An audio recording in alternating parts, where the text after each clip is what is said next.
Welcome to this course on the Excel concatenate function. The concatenate function is a built-in function in Excel that allows you to combine multiple text strings into one. This function is useful when you want to combine data from multiple cells into a single cell or create a dynamic formula.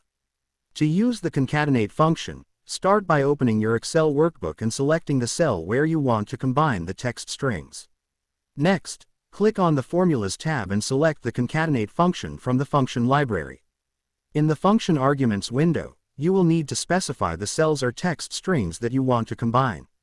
You can do this by either typing in the cell references or text strings manually or by clicking on the cells or typing in the text strings in the function arguments window. Once you have specified the cells or text strings, click OK to close the function arguments window. The concatenate function will then combine the specified cells or text strings and display the result in the selected cell. You can also use the concatenate function in a formula by typing the function into the formula bar and hitting enter.